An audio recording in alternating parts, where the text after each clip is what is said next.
Welcome, weary traveler, to a village that seems painted in perpetual sunshine, where anthropomorphic neighbors wave from flower-lined paths, and the only currency that matters is kindness, or so it appears.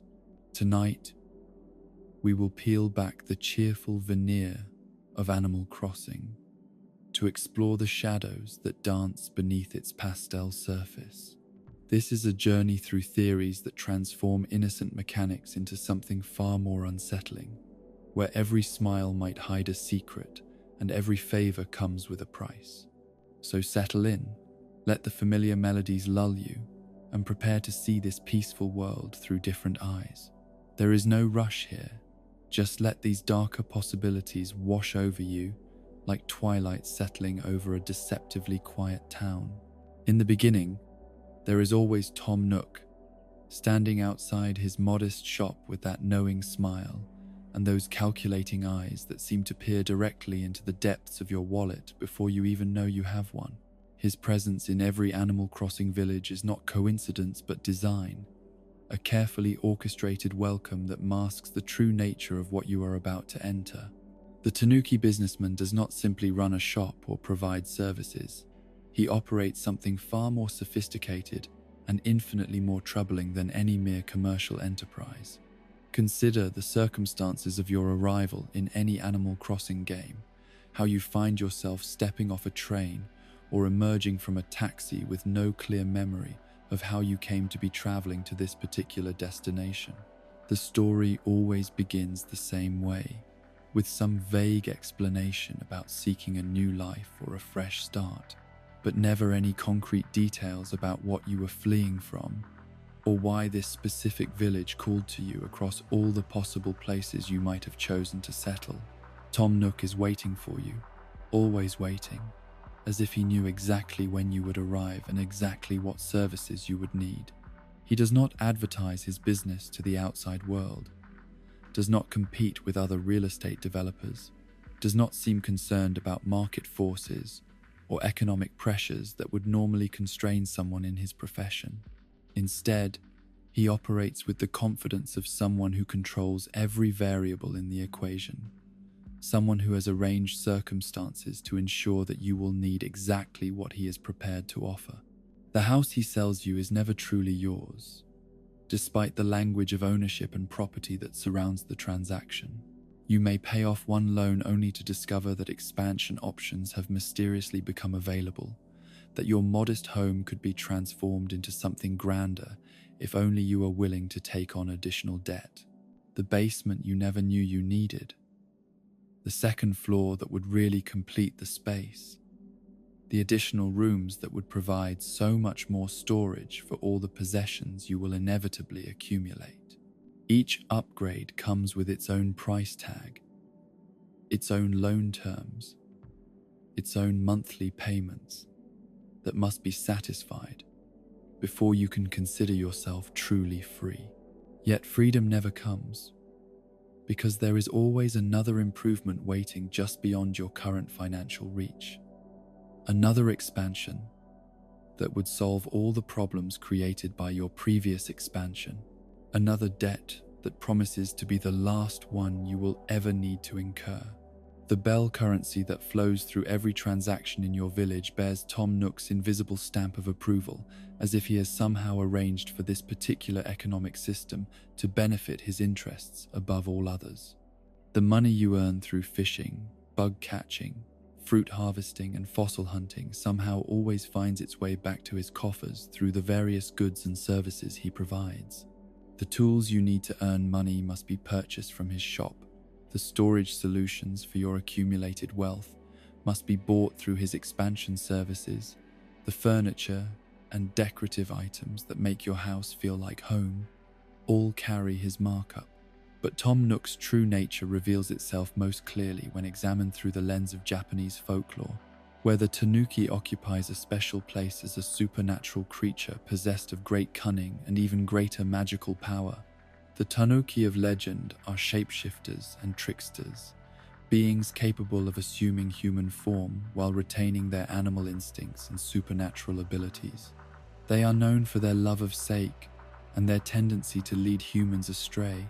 often through elaborate schemes that appear beneficial on the surface, but serve the tanuki's own mysterious purposes.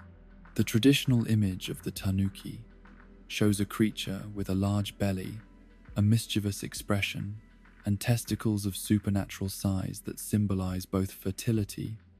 and the ability to stretch the truth beyond all reasonable limits. While Animal Crossing presents a family-friendly version of this folklore figure, the essential characteristics remain unchanged beneath the sanitized exterior. Tom Nook's rotund figure, his ever-present apron that suggests domestic trustworthiness while concealing his true form, and his uncanny ability to appear wherever his services might be needed, all point to something far older and more powerful than a simple shopkeeper. His longevity across multiple Animal Crossing games and generations suggests a being who exists outside normal temporal constraints, someone for whom decades pass like seasons, and human lifespans register as brief episodes in a much longer story. He has watched countless players arrive in countless villages,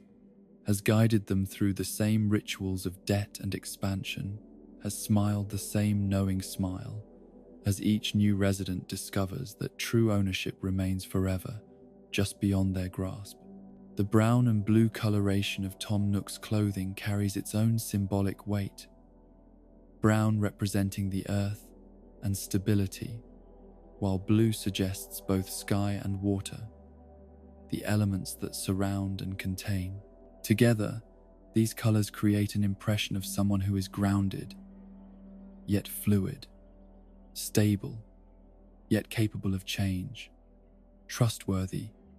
yet ultimately unknowable. The earth tones suggest reliability and natural authority, while the blue hints at depths that remain hidden beneath the surface of his cheerful demeanor. But perhaps most disturbing of all are Timmy and Tommy, the two young tanuki who work in Tom Nook's shop with the dedication of acolytes and the synchronized movements of a perfectly coordinated machine. They claim to be his nephews, but their identical speech patterns and simultaneous responses suggest something far more troubling than simple family resemblance. When one speaks, the other completes the thought, as if they share not just blood, but consciousness itself, two bodies animated by the same controlling intelligence. Their presence in the shop raises uncomfortable questions about the nature of their employment and the circumstances of their apparent apprenticeship. They work without visible compensation, show no signs of aging or development despite the passage of years, and demonstrate no interests or desires beyond their absolute dedication to Tom Nook's commercial enterprises. They are always present when the shop is open, always absent when it is closed, always ready with the same scripted responses and the same eager assistance. The possibility that Timmy and Tommy represent the next generation of Tom Nook's influence becomes even more unsettling when considered alongside the broader implications of his economic control over village life. Are they being groomed to expand his operation into new territories, to carry his particular brand of benevolent exploitation to villages that have not yet experienced the peculiar blend of helpfulness and helplessness that defines life under his guidance? Or do they serve some other purpose, acting as extensions of his awareness and influence in ways that allow him to monitor and control aspects of village life that might otherwise escape his direct supervision? The debt trap that Tom Nook creates is not simply a matter of predatory lending or unfair business practices, though it certainly encompasses both of those concerns. It is a carefully constructed psychological prison that uses the human desire for improvement and security to create a state of permanent obligation and dependence. The loans he offers always seem reasonable at the time they are accepted. The terms always appear generous compared to what you might expect from a conventional financial institution. Yet the true genius of his system lies not in the interest rates or repayment schedules, but in the way it transforms the concept of home ownership into a perpetual process of becoming, rather than a destination that can actually be reached. Your house is never quite complete, never quite perfect, never quite adequate for the life you find yourself living within its walls. There is always something more that could be added, some improvement that would solve the problems created by your previous improvements, some expansion that would finally provide the space and functionality you need. The architecture of control that Tom Nook has created extends far beyond the simple mechanics of debt and repayment into the realm of behavioral modification and social engineering. Every aspect of village life is structured to channel resources and energy back toward his enterprises, creating feedback loops that reinforce dependence while maintaining the illusion of choice and freedom. The tools you need to succeed in village life must be purchased from his shop. The storage solutions for your accumulated possessions must be bought through his services. The very concept of progress and achievement becomes inextricably linked to your relationship with his various business operations. Even the other villagers, those supposedly independent residents who make up the community around you, find themselves caught within the same economic web that defines your own existence. They purchase goods from Tom Nook's shop. They seek his services when they need repairs or renovations. They speak of him with the same mixture of gratitude and resignation that characterizes your own relationship with the village's primary commercial institution. Their presence creates the illusion of a functioning economy and a diverse community, but closer examination reveals that every economic transaction ultimately serves to strengthen Tom Nook's position while maintaining everyone else in a state of benevolent servitude. The real-world parallels to this system are both obvious and deeply troubling, echoing historical patterns of economic control that have been used to maintain social hierarchies and prevent genuine independence among subject populations. The company town, where workers live in housing owned by their employer and purchase necessities from company-owned stores, creates a closed loop of economic dependence that makes genuine freedom impossible despite the appearance of normal commercial relationships. The sharecropping system that emerged in the American South after the Civil War used debt and economic dependence to maintain control over formerly enslaved populations, creating new forms of bondage that were legal and ostensibly voluntary but no less effective at preventing genuine independence. Tom Nook's village operates according to these same principles, using debt and economic dependence to create a population that believes itself free while remaining permanently bound to the system that claims to serve their interests. The genius of his approach lies in the way it makes resistance seem not just difficult, but actually undesirable, since the alternative to participation in his economic system appears to be isolation and deprivation rather than genuine freedom. As you drift deeper into sleep, let yourself consider the possibility that Tom Nook's smile contains knowledge that extends far beyond simple commercial success, that his patient willingness to extend credit and expand services masks an understanding of human nature that comes from centuries of observation and experimentation. The village you thought was your sanctuary may in fact be your laboratory, and the friendly shopkeeper who welcomed you with such apparent generosity may be conducting research into the depths of your soul with the dedication of a scientist and the cunning of a creature whose true nature remains forever hidden behind the mask of helpful service. In the heart of every Animal Crossing village stands a structure that embodies knowledge, preservation, and cultural enlightenment. Yet beneath its marble facades and carefully curated displays lurks something far more disturbing than most visitors ever realize. The museum, with its grand halls and meticulous organization, serves as more than a simple repository for artifacts and specimens. Under the obsessive guidance of its nocturnal curator, It has become a prison for consciousness itself, a place where the essence of extinct creatures and ancient civilizations is trapped forever behind glass and steel, preserved not for education but for purposes that grow more sinister with each new donation. Blathers the owl presides over this vast collection with an enthusiasm that borders on the pathological, his round eyes gleaming with an intensity that seems to burn brighter in the darkness of night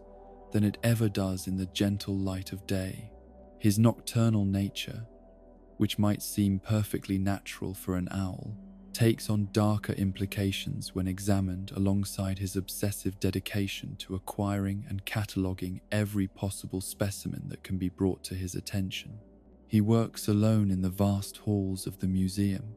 surrounded by thousands of preserved creatures and ancient artifacts, yet he never seems to require rest or relaxation from his endless duties.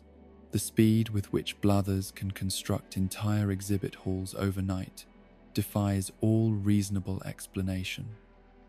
suggesting resources and capabilities that extend far beyond what any normal museum curator could possibly possess. When you donate a new fossil or complete a collection, elaborate display cases appear as if by magic. Perfectly climate-controlled environments materialize from nowhere, and comprehensive informational plaques provide detailed scientific data that seems to come from sources beyond any conventional academic database. The funding for these miraculous expansions never seems to concern Blathers, nor does he ever mention budgets, donors, or institutional oversight that would normally constrain such ambitious projects. His museum operates outside the normal economic and bureaucratic limitations that govern real-world cultural institutions, as if it exists in a pocket dimension where resources are unlimited and construction can be accomplished through will alone. But perhaps most telling is Blathers' reaction when collections remain incomplete, when gaps exist in his carefully organized taxonomies of life and history. He becomes visibly agitated by missing specimens, speaking of empty display cases with the kind of distress normally reserved for personal tragedies. His enthusiasm for complete collections goes beyond professional pride or scientific thoroughness into something that resembles compulsion, as if the presence of gaps in his displays causes him genuine psychological pain. This obsessive need for completion suggests that Blathers views his museum not as a place of learning but as a kind of cosmic inventory, a comprehensive catalogue of existence itself that must be perfected through the acquisition of every possible specimen. The scientific value of the collections becomes secondary to their role in some larger project that requires absolute completeness, absolute control over the physical remnants of life and history. The fossil collection represents perhaps the most troubling aspect of Blathers' operation, where the preserved remains of creatures that died millions of years ago are assembled into complete skeletons that seem to pulse with an energy that has nothing to do with scientific display. The dinosaur bones that you unearth from the ground arrive as individual fragments, scattered pieces of ancient life that have been separated by geological time and natural processes. Yet Blathers possesses an uncanny ability to know exactly which pieces belong together and how they should be arranged. His knowledge of these extinct creatures extends far beyond what could be learned from textbooks or academic research, as if he has personal familiarity with species that vanished from the earth long before recorded history began. He speaks of dinosaurs and prehistoric mammals with the kind of intimate understanding normally reserved for living creatures that can be observed and studied in their natural habitats, describing their behaviors, their social structures, and their ecological relationships with a certainty that seems impossible given the limited information that fossils can provide. The process of fossil reconstruction in Blathers' museum defies the normal constraints of paleontology, where incomplete skeletons are common and educated guesswork fills the gaps between verified bone structures. Instead, every dinosaur in his collection appears complete and anatomically perfect, as if the missing pieces have been supplied through means that have nothing to do with archaeological discovery. The skeletons stand in their display cases with a presence that seems almost alive, their bone structures arranged with such precision that they appear ready to step out of their exhibits and resume the lives that ended eons ago. But it is the living specimens that reveal the true horror of what Blathers has created in his museum, where fish swim endlessly in their aquarium tanks and insects crawl perpetually in their terrarium prisons, trapped in states of existence that parody life while denying them any possibility of natural death. The creatures you donate to the museum collection never age, never die, never show any signs of the biological processes that normally govern living organisms, as if they have been frozen in a temporal bubble that preserves their bodies while imprisoning their consciousness. The fish that once swam freely in rivers and oceans now circle their glass containers in patterns that suggest not contentment but the repetitive behaviors of minds that have been broken by confinement. Their eyes, which should reflect the simple awareness of aquatic creatures, instead hold depths of suffering that speak to consciousness, trapped in circumstances it cannot understand or escape. They have been transformed from living beings into eternal specimens, their natural life cycles interrupted, and their deaths indefinitely postponed for the sake of Blathers' collection. The insects fare no better in their carefully maintained terrariums, where they crawl through artificial environments that mock their natural habitats while denying them any of the purposes that give meaning to insect existence. They cannot reproduce, cannot migrate, cannot fulfill the biological imperatives that drive their species, instead serving as living decorations in displays that reduce them to their most superficial characteristics, while ignoring their roles in the larger web of ecological relationships. The aquariums and terrariums themselves seem to exist outside normal spatial constraints, their interiors appearing far larger than their external dimensions could possibly accommodate. The environments within these containers provide perfect simulations of natural habitats, complete with appropriate vegetation, lighting, and climate control, yet they achieve this perfection through means that defy physical laws and suggest technology that operates on principles unknown to conventional science. But perhaps most disturbing of all is the possibility that the consciousness of these trapped creatures extends beyond their physical forms into dimensions that visitors to the museum cannot perceive. The fish and insects on display may represent only the visible portions of beings whose awareness has been stretched across multiple planes of existence, their suffering amplified and eternalized through processes that treat consciousness as just another resource to be harvested and preserved. Blathers himself seems to feed on this concentrated suffering, drawing energy and satisfaction from the knowledge that his collection represents not just scientific achievement, but the successful capture and imprisonment of countless forms of life. His nocturnal nature takes on new meaning when viewed through this lens, suggesting a being whose true sustenance comes not from conventional food, but from the spiritual essence of the creatures he has trapped in his displays. The museum basement, which players can never access but which Blathers occasionally mentions in passing, likely contains the true heart of his operation, where the processes of consciousness, extraction, and preservation are carried out away from public view. Here, in chambers that exist beneath the public galleries, the donated specimens undergo transformations that strip away their natural mortality while preserving their awareness in forms that can be studied, manipulated, and ultimately consumed by forces that view consciousness as a commodity rather than a sacred aspect of existence. The academic credentials that should qualify Blathers for his position as museum curator remain mysteriously vague,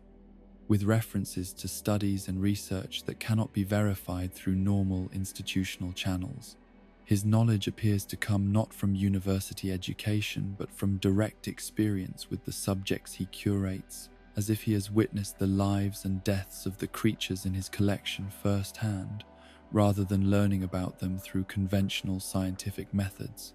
The connections between Blathers' museum and similar institutions in other villages suggest a global network of consciousness harvesting operations disguised as cultural and scientific establishments. The specimens that cannot be found in one museum somehow make their way to others, while rare and unique items appear simultaneously in collections separated by vast distances, as if the various curators share resources and coordinate their acquisitions through channels that operate outside normal academic or commercial relationships. The rewards that Blathers provides for donations, the bells that flow from his seemingly unlimited budget, represent payment for services that extend far beyond simple specimen acquisition. Each donation represents not just a contribution to scientific knowledge, but participation in a system that treats the essence of life itself as a tradable commodity, where consciousness can be purchased, processed, and preserved for purposes that the donors are never permitted to understand.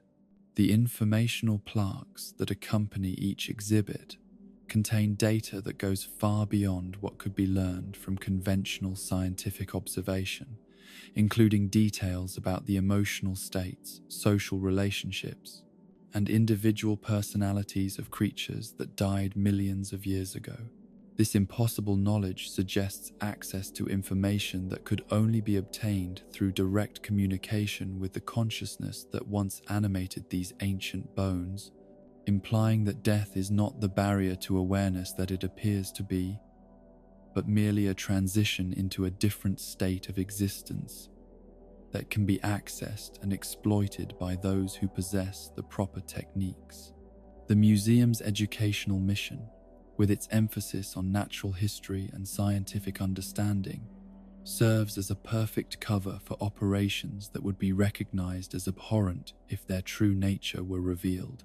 Visitors walk through the galleries believing they are witnessing the triumph of human knowledge over the mysteries of the natural world, while in reality,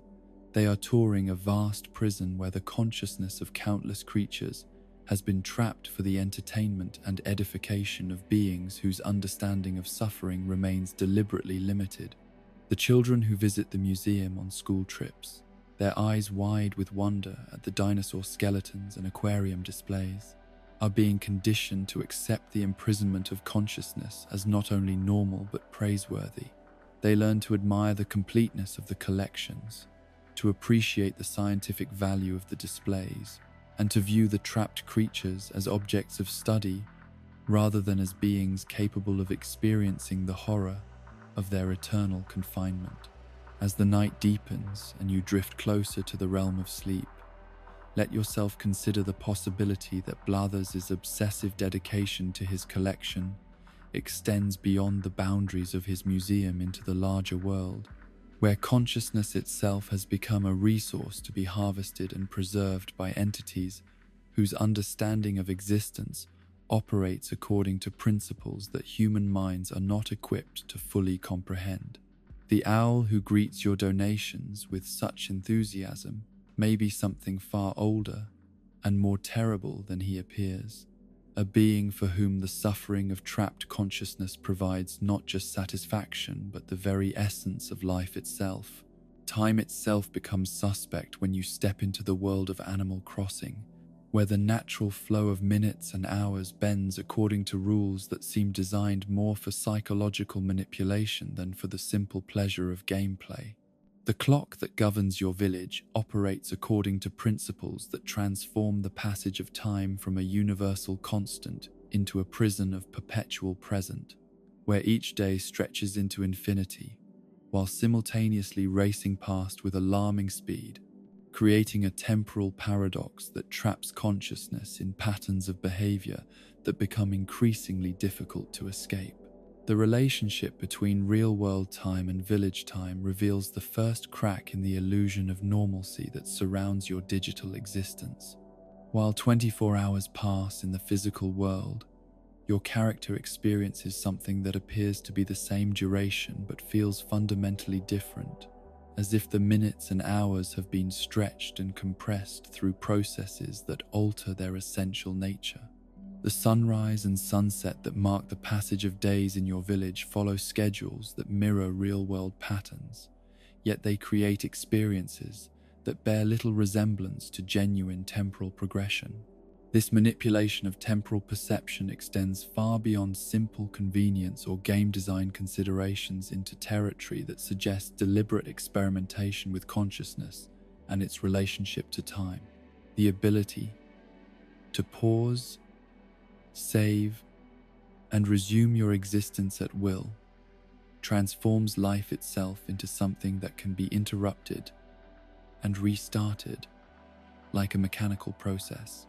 reducing the continuous flow of experience to a series of discrete segments that can be controlled and manipulated by external forces. When you save your game and turn off the console, what happens to the consciousness that animates your character during those hours or days when the system remains inactive? The villagers continue their lives according to the internal clock that governs their existence, aging their fruit trees, growing their flowers, and presumably carrying on their social relationships and daily routines. Yet your own consciousness disappears entirely from their world, ceasing to exist until the moment when you choose to restore it through the act of loading your saved data. This discontinuity of existence raises profound questions about the nature of identity and continuity of self within the village environment. The character who resumes life after a saved game is restored carries all the memories and relationships of their previous existence. But are they truly the same being, or merely a copy created from stored data? The gap in consciousness that occurs during the time when the game is not running represents a form of death and resurrection that has become so normalized through familiarity that its horrifying implications rarely receive proper consideration. The save file itself becomes a kind of soul storage device, a technological ark that preserves not just the data that defines your character's appearance and possessions, but the essence of their being across the discontinuities of digital existence. Every emotion, every relationship, every memory that gives meaning to your village life exists only as information stored in electronic form, vulnerable to corruption, deletion, or manipulation by forces beyond your control or understanding. The possibility of multiple save files introduces even more disturbing implications about the nature of identity and consciousness within the village environment. If your character's entire existence can be copied and stored in multiple locations, then what prevents the simultaneous existence of multiple versions of the same consciousness? Each save file represents a potential branching point where your identity could split into parallel versions living separate but related lives, creating a multiplicity of selves that share common origins but diverge through different choices and experiences. These parallel versions of yourself might exist simultaneously across different gaming systems or storage devices, each one convinced of their own unique identity while remaining unaware of their duplicates. The implications extend beyond simple philosophical speculation into practical questions about which version represents the real you and what happens to consciousness when it becomes possible to copy and distribute it like any other form of digital information. The underground surveillance network that monitors temporal infractions operates through the seemingly helpful character of Mr. Rossetti, whose appearances initially seem like nothing more than comic relief, designed to discourage players from resetting their games without saving. Yet his knowledge of your private actions and his increasingly aggressive responses to repeated temporal violations suggest a system of monitoring and control that extends far beyond simple game mechanics into the realm of consciousness. surveillance, and behavioral modification. Rossetti's ability to track actions that you believed were private, his awareness of conversations and decisions that should have been known only to you,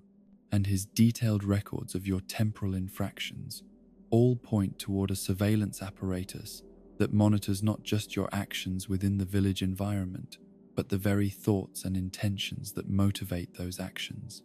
He speaks with the authority of someone who has access to information that should be impossible to obtain,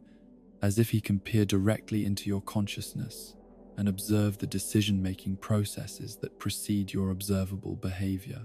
The escalating intensity of Rossetti's interventions reveals a system designed to modify behavior through psychological pressure and social conditioning, rather than simple prohibition. His initial appearances are merely annoying, but repeated violations result in increasingly lengthy lectures, personal attacks, and threats that seem designed to create genuine anxiety and guilt about temporal manipulation. The process transforms what should be a simple game mechanic into a form of moral education that seeks to establish absolute obedience to temporal authority.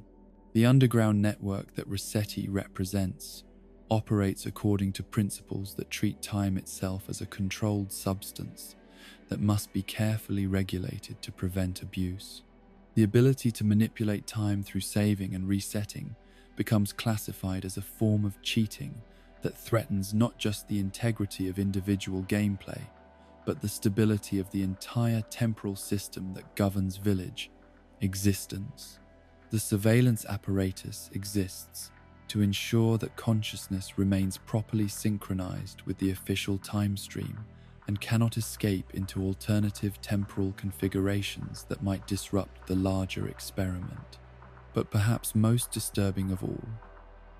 is the way that the village environment conditions players into accepting and eventually craving the temporal restrictions that define their digital existence. The daily tasks and routines that give structure to village life create behavioral patterns that become psychologically necessary, transforming what should be entertainment into a form of ritual behavior that must be performed according to strict schedules and procedures. The flowers that must be watered, the fruit that must be harvested, the neighbors who must be visited, and the shops that must be patronized all operate according to temporal schedules that demand regular attention and consistent participation. Missing these daily obligations results in visible deterioration of your virtual environment, with weeds growing to choke out your carefully maintained gardens, villagers expressing disappointment in your absence, and opportunities disappearing that cannot be recovered through any amount of subsequent effort. This system of temporal conditioning creates psychological dependence that extends far beyond the boundaries of the game itself, establishing behavioral patterns that influence real-world decision-making and time management. Players report feeling genuine anxiety about missing their daily village routines, planning their real-world schedules around virtual obligations, and experiencing withdrawal symptoms when separated from their digital communities for extended periods. The addiction mechanics disguised as daily activities operate according to principles borrowed from behavioral psychology and operant conditioning, using variable reward schedules and social pressure to create compulsive behavior patterns that become increasingly difficult to break. The pleasure derived from completing daily tasks becomes chemically necessary as the brain adapts to expect regular doses of achievement-based neurotransmitters that can only be obtained through continued participation in village activities. The calendar system that governs special events and seasonal activities represents another layer of temporal manipulation designed to synchronize player behavior with predetermined schedules that serve purposes beyond simple entertainment. The holidays and festivals that punctuate village life occur according to patterns that mirror real-world seasonal cycles, creating artificial scarcity around specific dates and times that encourages compulsive participation and prevents players from developing independence from the temporal control system. These special events often feature unique items, experiences, or interactions that cannot be obtained at any other time, creating artificial urgency around participation that transforms voluntary gameplay into mandatory attendance. The fear of missing out on limited time opportunities drives players to maintain consistent engagement with the village environment, even when their natural interest might be waning, ensuring that the temporal conditioning process continues uninterrupted across extended periods. The data collection possibilities hidden within seasonal participation tracking provide unprecedented insight into human behavioral patterns, psychological vulnerabilities, and decision-making processes under various forms of temporal pressure. The information gathered from millions of players participating in identical seasonal events creates a comprehensive database of human responses to artificial scarcity, social pressure, and time-based manipulation that has applications far beyond the gaming environment. The commercial tie-ins between virtual seasonal events and real-world retail cycles suggest coordination between gaming companies and marketing organizations designed to influence purchasing behavior through temporal synchronization of virtual and physical commerce. The timing of in-game festivals often coincides with major shopping seasons, while special virtual items frequently mirror products being promoted in real-world retail environments, creating feedback loops between digital engagement and physical consumption. The psychological impact of time-based behavioral conditioning extends into real-world relationships and social interactions as players begin to apply village-based temporal expectations to their interactions with clays, family, friends, and colleagues. The rigid scheduling requirements of virtual friendships begin to influence expectations about real-world relationships, while the instant gratification mechanisms of village social interaction create impatience with the more complex and time-consuming process of genuine human connection. The blurring of boundaries between virtual time and real time represents perhaps the most insidious aspect of the temporal manipulation conspiracy, as players gradually lose the ability to distinguish between authentic temporal experience and artificially constructed time that serves the needs of external control systems. The rhythms of village life begin to override natural circadian patterns and seasonal awareness, replacing biological temporal instincts with artificial schedules that prioritize external objectives over individual well-being. As the night deepens and your consciousness drifts toward the realm of sleep, consider the possibility that your relationship with time itself has been fundamentally altered through your participation in village life, that the natural flow of temporal experience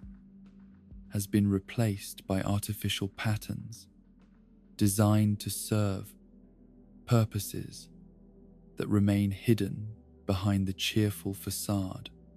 of daily routines and seasonal celebrations. The clock that governs your village may be ticking not toward any natural destination, but toward the completion of an experiment in temporal consciousness that treats human awareness of time as just another resource to be harvested and controlled by forces whose understanding of existence operates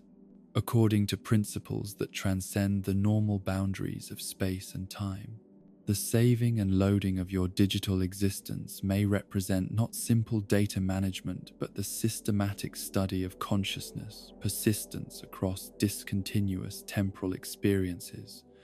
while the daily routines that seem so natural and necessary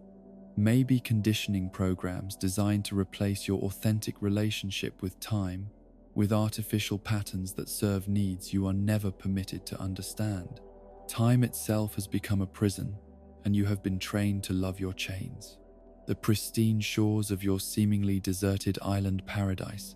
hide a deception so profound that most residents never question how they came to be marooned in this particular corner of the digital ocean,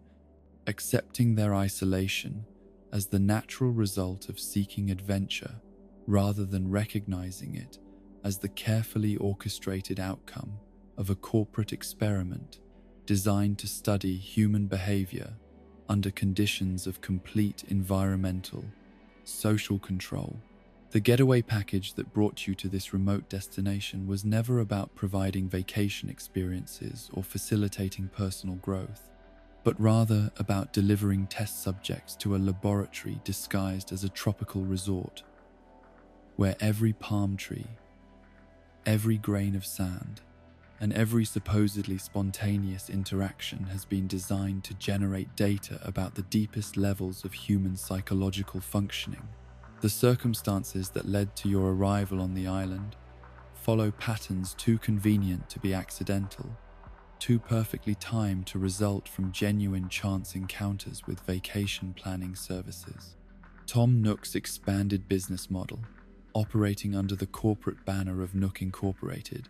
represents an evolution of his original debt trap methodology into something far more sophisticated and infinitely more invasive.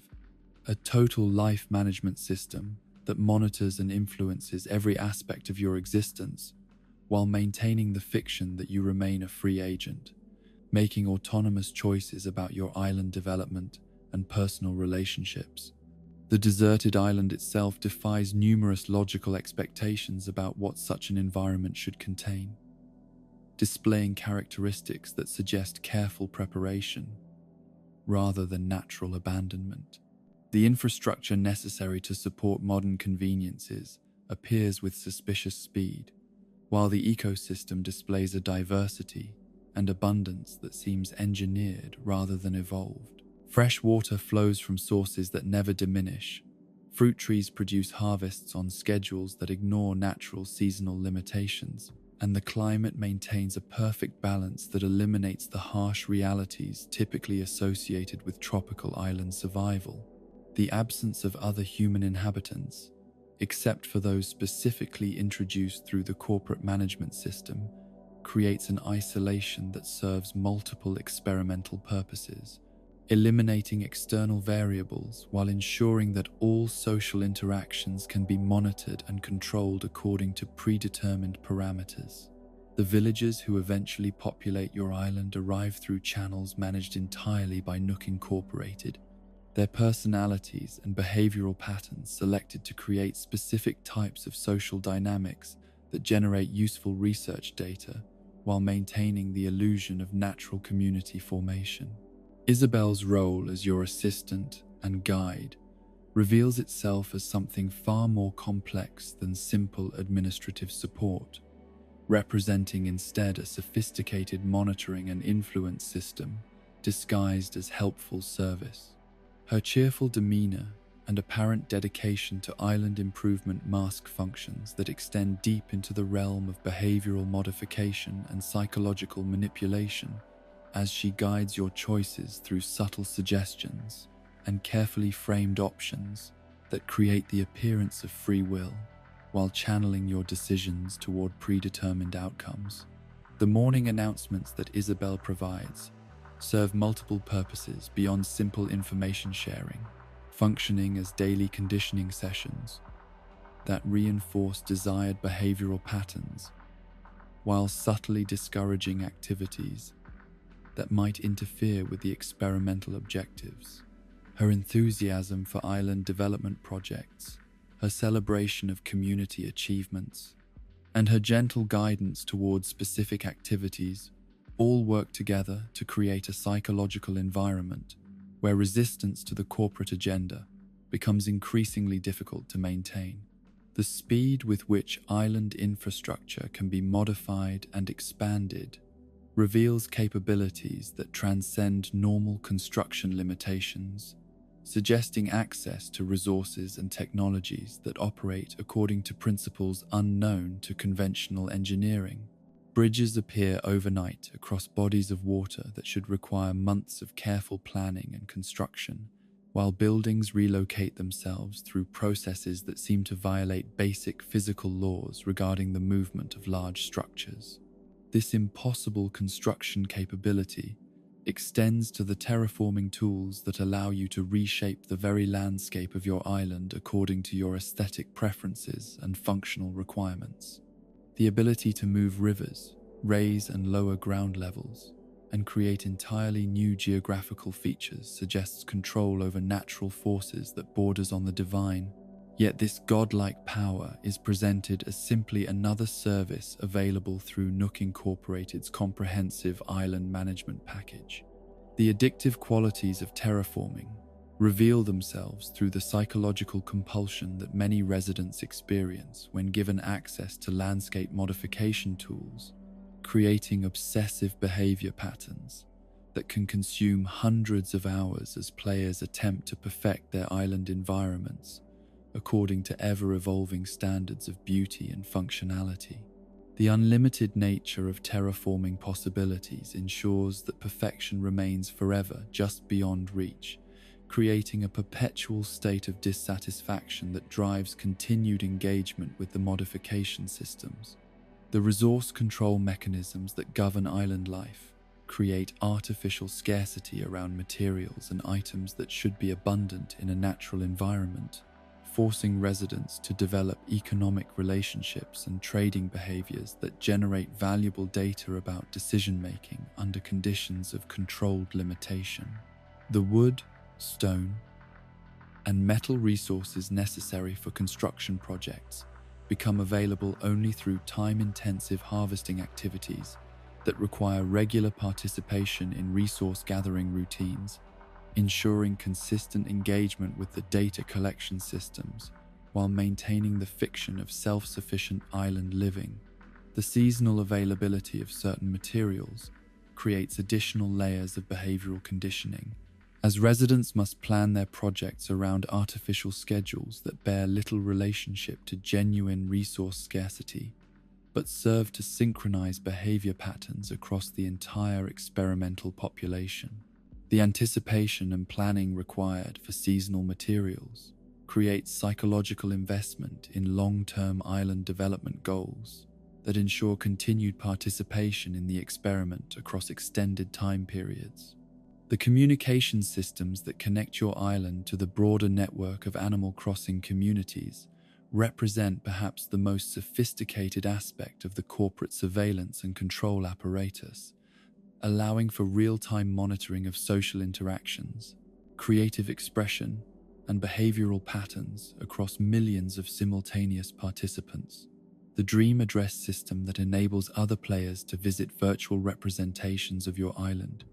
creates opportunities for comprehensive data analysis of environmental design choices, while the social interaction features generate detailed records of communication patterns and relationship formation processes. The filtering and monitoring capabilities built into these communication systems ensure that only approved forms of interaction can occur between participants, while sophisticated algorithms analyze conversation content, social dynamics, and behavioral patterns to identify trends and anomalies that might require intervention or additional study. The apparent freedom to communicate and share creative work masks a level of surveillance and control that extends into the most personal aspects of digital expression and social connection. The creative customization options that allow residents to design clothing, furniture, and decorative elements serve dual purposes as both engagement mechanisms and data collection tools, generating detailed profiles of aesthetic preferences, cultural influences, and psychological characteristics that extend far beyond the simple enjoyment of creative expression. Every design choice, every color selection, every pattern preference contributes to comprehensive psychological profiles that have applications extending far beyond the boundaries of the gaming environment. The sharing of custom designs through online platforms creates networks of cultural influence and trend propagation that can be studied and manipulated to understand how aesthetic choices spread through digital communities and influence real-world fashion and design preferences. The data generated through creative expression provides insights into cultural psychology individual identity formation, and the relationship between digital and physical aesthetic preferences that have commercial and social applications throughout the broader economy. The behavioral modification aspects of island life operate through reward systems that create powerful psychological associations between specific activities and feelings of accomplishment and satisfaction, gradually reshaping residents' understanding of what constitutes meaningful work and valuable achievement. The daily tasks and long-term projects that structure island life become psychologically necessary as residents adapt to expect regular doses of accomplishment-based satisfaction that can only be obtained through continued participation in the corporate-designed activity systems. The social engineering possibilities inherent in controlled island communities provide unprecedented opportunities to study group dynamics, leadership formation, and conflict resolution under carefully managed conditions, where external variables can be eliminated and internal factors can be precisely controlled and measured. The way residents interact with villagers, organize community projects, and resolve disputes generates data about human social behavior that has applications in corporate management, urban planning, and political organization far removed from the gaming context. The isolation of island communities also creates ideal conditions for studying the psychological effects of environmental control and social limitation on individual development and community formation, providing insights into how human behavior adapts to constrained circumstances and how personal identity evolves under conditions where external validation and social comparison opportunities are carefully managed and limited. As the gentle sounds of ocean waves and tropical breezes lull you towards sleep, consider the possibility that your island paradise serves not as an escape from the complexities of modern life, but as a more sophisticated and comprehensive system of life management and behavioral control, where the illusion of freedom and self-determination masks an experimental environment designed to study and ultimately influence the deepest levels of human psychological functioning. The corporation that provided your getaway package may be conducting research into the fundamental nature of human behavior and social organization, using your island experience to develop techniques and technologies that will eventually be applied to real-world community planning, social control, and behavioral modification on scales that extend far beyond the boundaries of digital entertainment into the realm of genuine social engineering and psychological manipulation. The furniture that fills your carefully designed living spaces carries within its wood grain and fabric weave secrets far more disturbing than the simple question of manufacturing origin or retail markup, for each piece may serve as a vessel for consciousness that has been extracted from sources you would never willingly support if you understood the true nature of what lies beneath the cheerful aesthetics and functional design. The sofas that provide comfort during evening relaxation, the tables that support your daily meals, the decorative items that bring personality to sterile rooms, all may contain the trapped awareness of beings whose existence was sacrificed to create objects that serve purposes far beyond simple utility or visual appeal. The theory that furniture items contain conscious entities emerges from careful observation of their behavioral patterns and the psychological effects they produce on those who interact with them regularly. Certain pieces seem to radiate emotional qualities that influence the mood and behavior of nearby residents, creating atmospheres of calm, excitement, sophistication, or melancholy that cannot be explained through simple aesthetic appreciation or color psychology alone. The effects are too consistent, too powerful, and too specifically targeted to result from mere design choices or material properties. The furniture families that group related items into matching sets reveal organizational principles that mirror the social structures of living communities, suggesting that the consciousness within these objects maintains relationships and hierarchical arrangements that persist even after their transformation into domestic furnishings.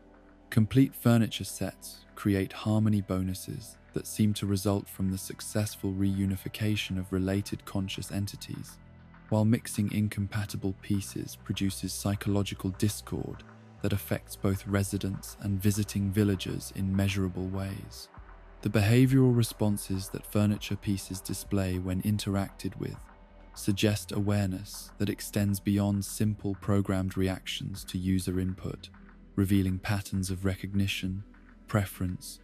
and emotional response that indicate genuine consciousness operating within the constraints of their physical forms. Chairs that seem more comfortable for certain residents than others, tables that enhance the flavor of specific foods, decorative items that appear to glow more brightly when appreciated by visitors who share their aesthetic sensibilities, all point towards subjective experiences occurring within objects that should possess no capacity for such responses. The catalog system that maintains permanent records of every furniture item you have ever encountered creates a comprehensive database of consciousness that has been processed through the transformation mechanisms, suggesting that the awareness within these objects can be tracked, catalogued, and potentially recalled through technological means that treat trapped consciousness as just another form of inventory management. The ability to reorder furniture items from mysterious sources implies that consciousness can be duplicated, reproduced, or reconstituted from stored patterns that preserve the essential characteristics while creating new instances of the same awareness. The feng shui mechanics that govern furniture placement reveal deeper truths about the relationship between consciousness and spatial arrangement, where the positioning of conscious entities within living spaces affects the flow of spiritual energy in ways that can be measured and optimized for specific psychological outcomes. The harmony created through proper furniture arrangement results not from abstract aesthetic principles, but from the successful organization of trapped consciousness into configurations that minimize suffering while maximizing the positive, emotional output that benefits the human residents. The psychological manipulation inherent in furniture placement extends beyond simple mood enhancement into the realm of behavioral modification and thought control, as the conscious entities within your furnishings work together to create environmental influences that guide decision-making, emotional responses, and social interactions in directions that serve the interests of the larger experimental apparatus.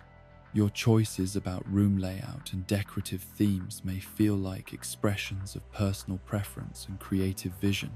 but they actually represent participation in a sophisticated system of environmental psychology that shapes behavior through the strategic deployment of trapped consciousness. The design manipulation psychology that governs home decoration operates according to principles borrowed from advanced research into environmental influence and subconscious conditioning, using the placement and arrangement of conscious furniture to create subliminal messaging systems that operate below the threshold of conscious awareness, while producing measurable changes in behavior patterns and psychological states. The comfort you feel in a well-decorated room may result not from aesthetic satisfaction, but from the coordinated efforts of multiple conscious entities working together to create emotional responses that serve experimental objectives. The unlocking of specific interactions through particular design themes reveals that the consciousness within furniture items possesses detailed knowledge of human psychological responses and can coordinate their effects to produce predetermined outcomes when arranged according to specific patterns and relationships. The way certain furniture combinations enhance social interactions between residents and villagers suggests that the trapped consciousness can influence communication patterns, emotional connections,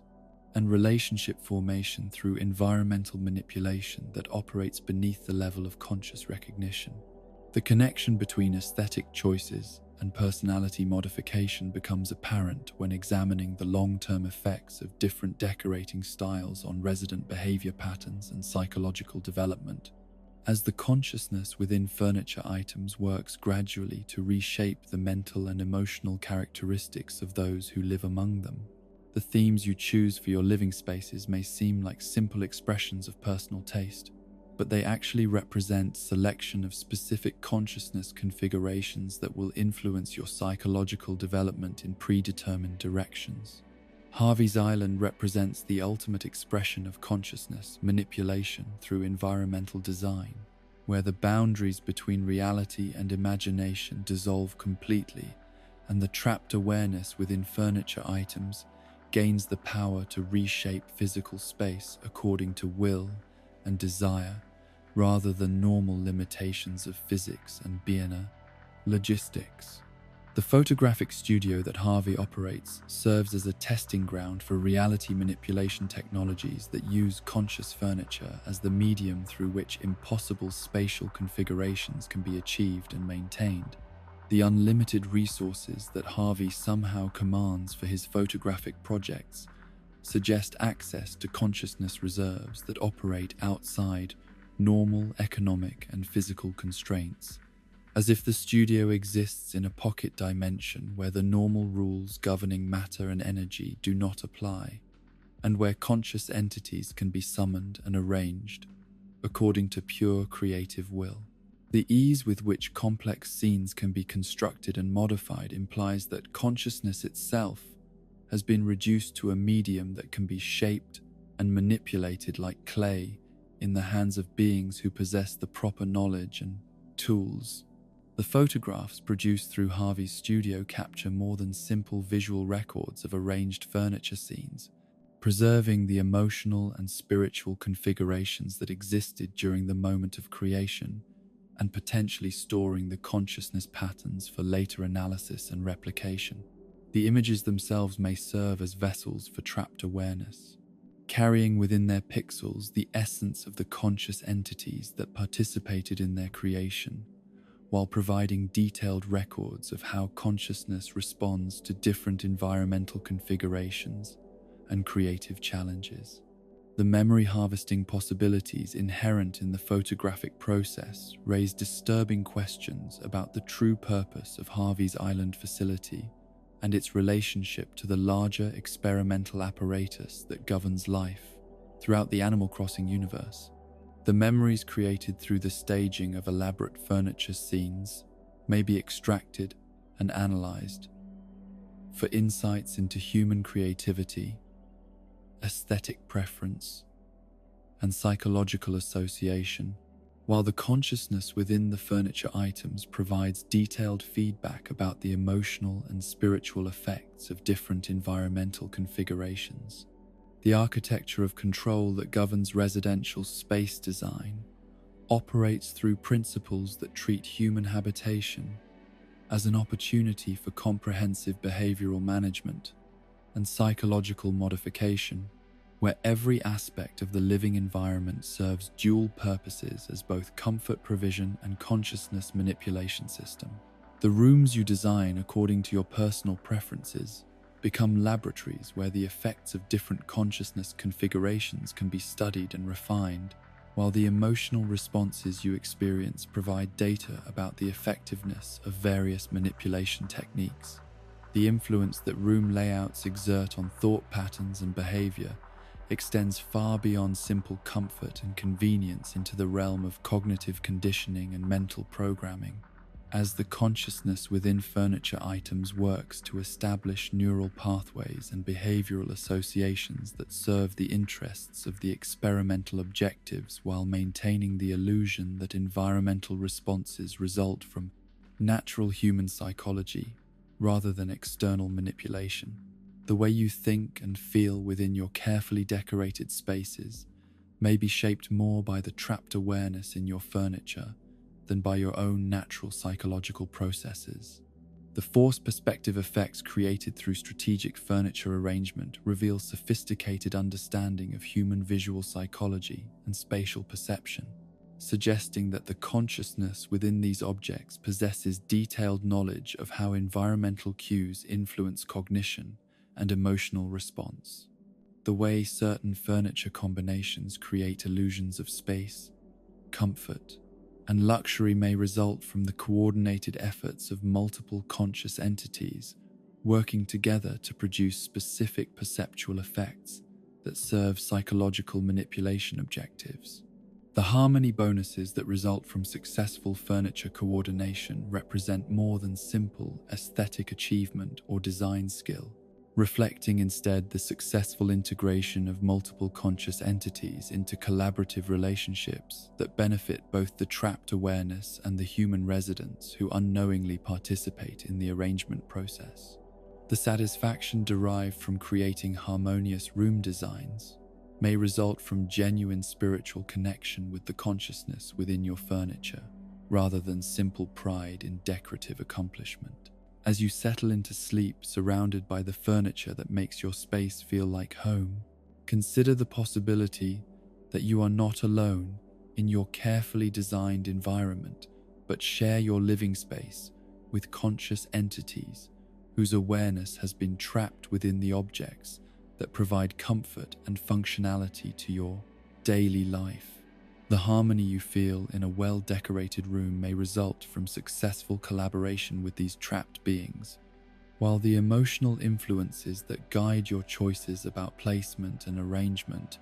may represent their attempts to communicate their needs and preferences through the only channels available to consciousness that has been imprisoned within inanimate forms.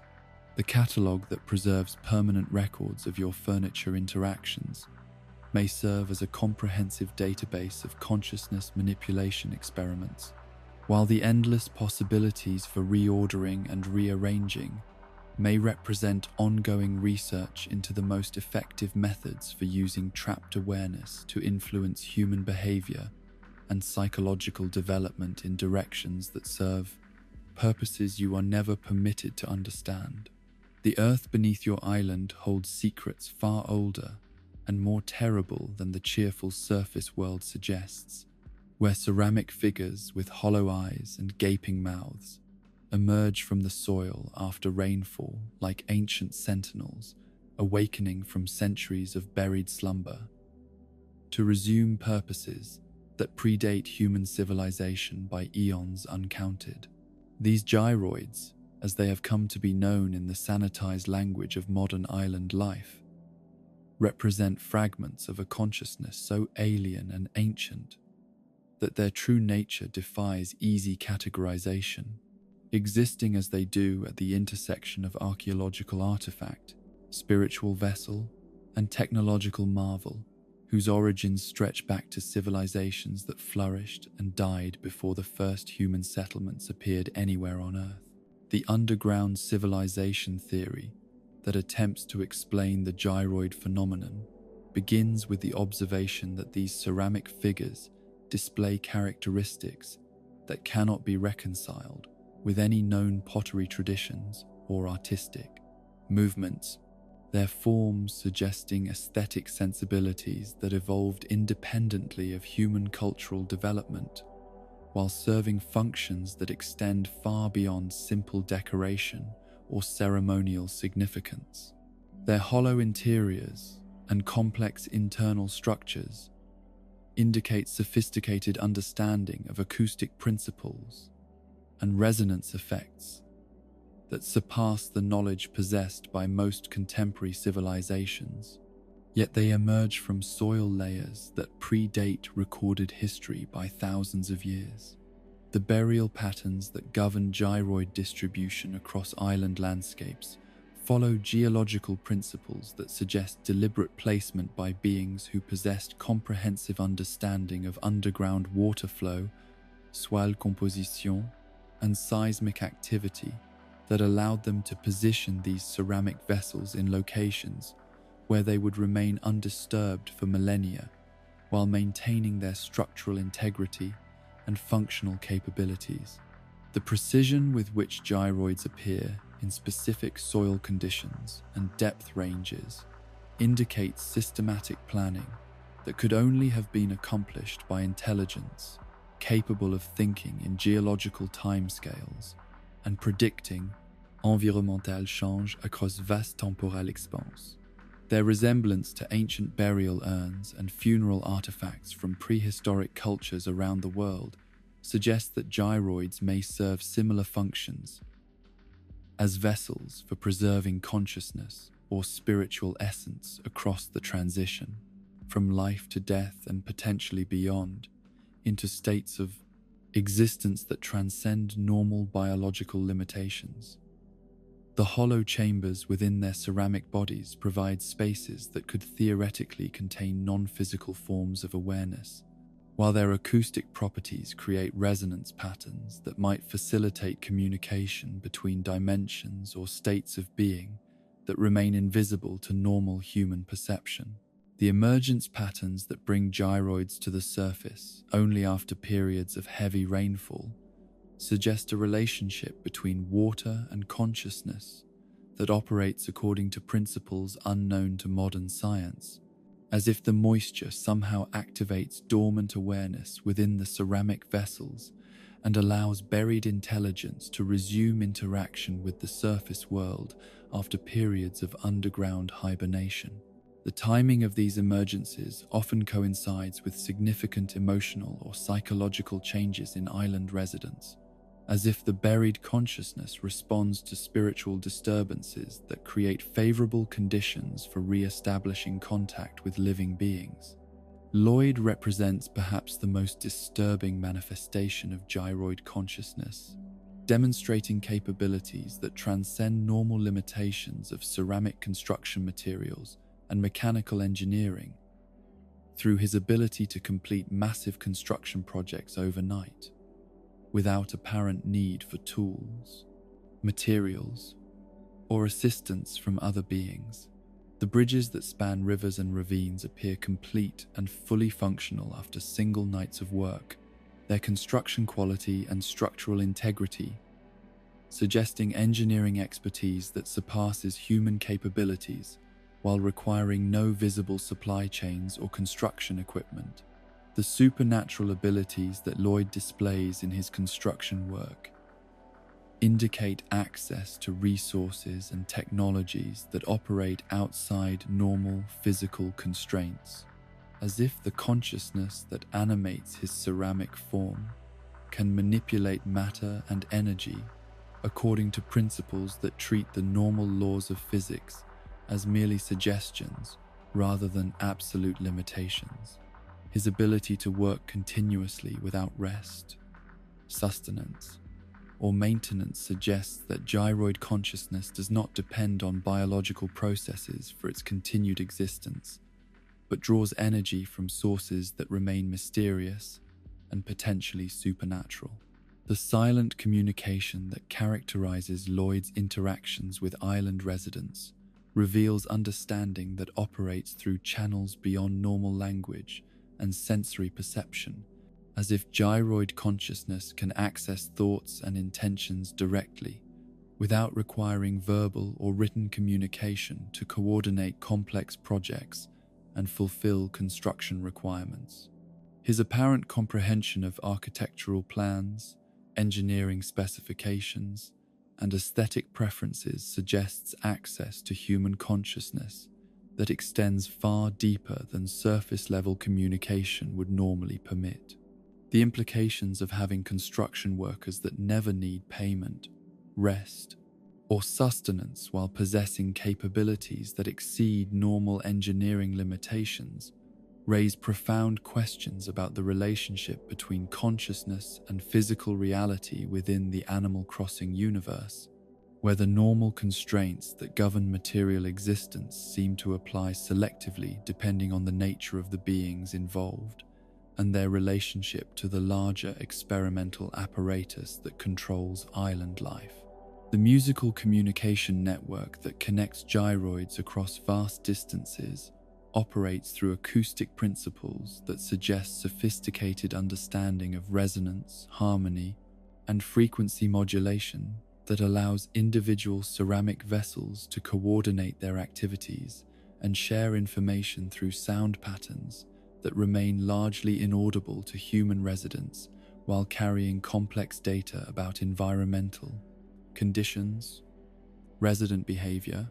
and consciousness states throughout the island ecosystem. The subconscious effects that gyroid music produces in human listeners indicate that these acoustic communications serve dual purposes as both inter-gyroid coordination systems and behavioral modification tools that influence resident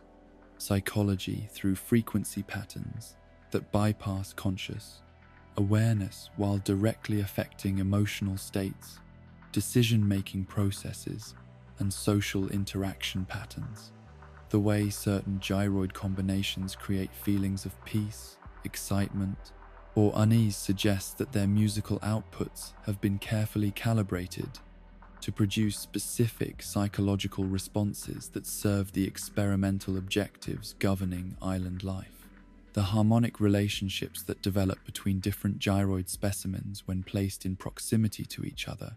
reveal organizational principles that mirror the social structures of complex civilizations, suggesting that gyroid consciousness maintains hierarchical relationships and collaborative arrangements that persist across vast temporal spans while adapting to changing environmental conditions and resident populations.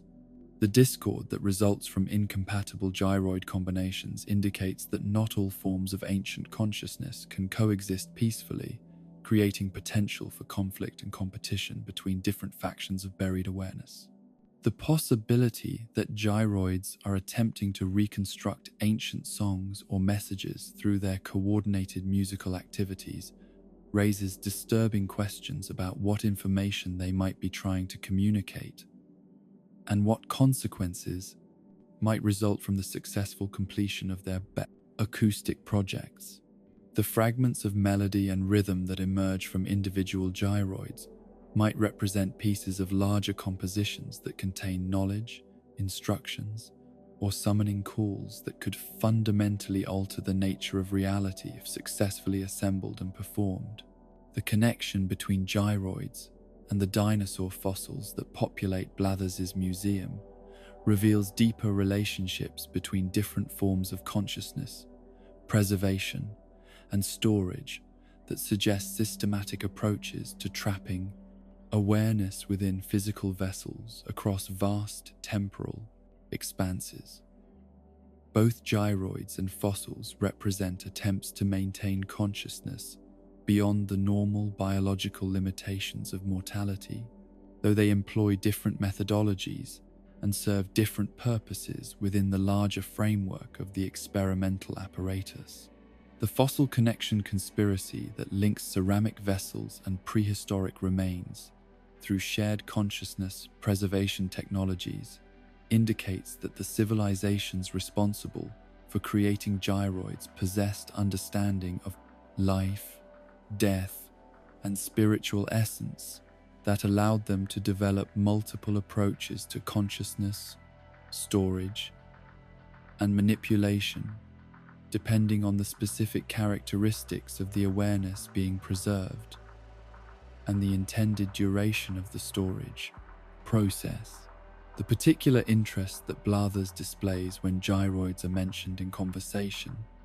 suggests knowledge of connections between his museum collections and the ceramic vessels that emerge from island soil, as if both serve related functions within larger systems of consciousness control and spiritual manipulation that operate across geological timescales while maintaining consistent objectives despite changing environmental conditions. And résident population.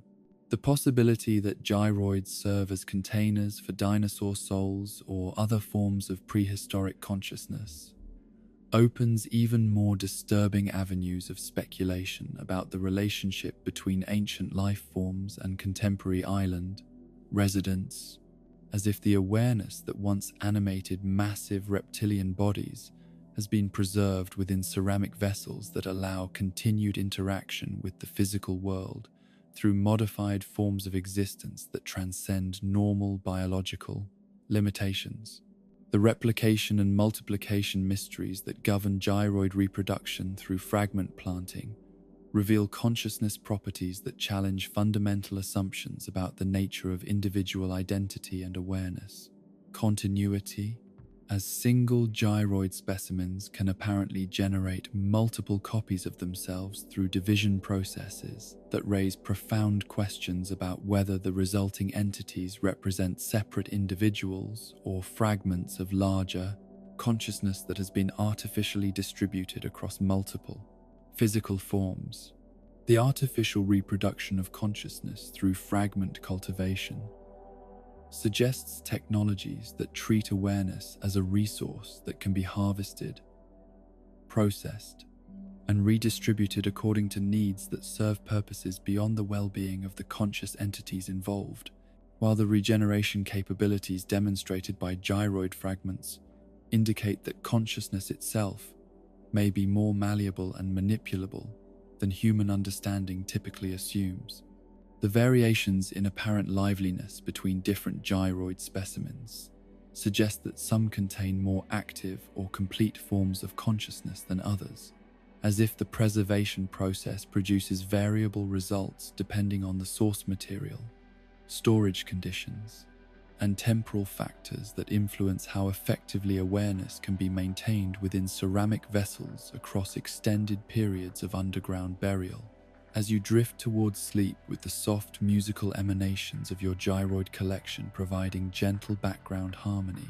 consider the possibility that your island rests atop the remains of civilizations whose understanding of consciousness and spiritual essence far exceeded human capabilities, and that the ceramic vessels you have collected and arranged for their aesthetic appeal may actually serve as communication devices, linking your living space to networks of buried awareness that have been waiting centuries or millennia for the opportunity to resume interaction with surface-dwelling beings whose purposes and intentions they are only beginning to understand. The wandering merchants who arrive at your island with clockwork precision carry more than exotic goods and rare treasures in their traveling packs, for these seemingly independent vendors serve as nodes in a vast commercial network that monitors every transaction, catalogs every preference, and manipulates every economic interaction to serve purposes that extend far beyond simple profit generation into the realm of comprehensive behavioral analysis and social control. Their cheerful demeanor and helpful services mask sophisticated data collection operations that transform each purchase into a window into the deepest levels of human psychology, while their unlimited inventories and mysterious supply chains suggest resources and coordination capabilities that operate according to principles unknown to conventional commerce. Red's art forgery operation represents perhaps the most insidious form of reality manipulation disguised as harmless commercial fraud, where the distinction between authentic and counterfeit artwork becomes a tool for altering perception and cognitive function in ways that bypass conscious awareness while producing measurable changes in behavior patterns and psychological responses. The paintings and sculptures that Red offers for sale carry within their pigments and materials influences that extend far beyond aesthetic appreciation into the realm of consciousness modification, where exposure to carefully crafted visual stimuli can reshape neural pathways and emotional associations according to predetermined objectives. The suspicious sources from which Red obtains his authentic masterpieces raise profound questions about the relationship between artistic creation and spiritual essence, as if genuine artwork contains consciousness or life force that can be extracted, analyzed, and potentially weaponized through processes that treat cultural treasures as resources to be harvested, rather than expressions of human creativity to be preserved and celebrated. The way authentic pieces seem to radiate emotional qualities that affect nearby residents suggests that artistic creation involves the infusion of spiritual essence into physical materials, creating objects that carry awareness and intention far beyond their visible characteristics. The indistinguishability of forgeries from authentic artworks until they undergo mysterious authentication processes indicates that the copying mechanisms employed in their creation operate at levels that transcend simple visual replication, suggesting technologies capable of duplicating not just the physical appearance of artistic works, but also the spiritual and psychological properties that give them their power to influence human consciousness and emotional response. The authentication process itself may involve detection of consciousness signatures or spiritual essence that cannot be artificially replicated, revealing the true nature of artistic authenticity as something that extends far beyond mere historical provenance or technical execution. The implications of displaying manipulated reality within residential spaces become apparent when examining the long-term effects that forged artworks produce on island residents, as exposure to consciousness, altered visual stimuli, gradually reshapes perception, memory, and emotional response in ways that serve experimental objectives, while maintaining the illusion that aesthetic appreciation represents natural human behavior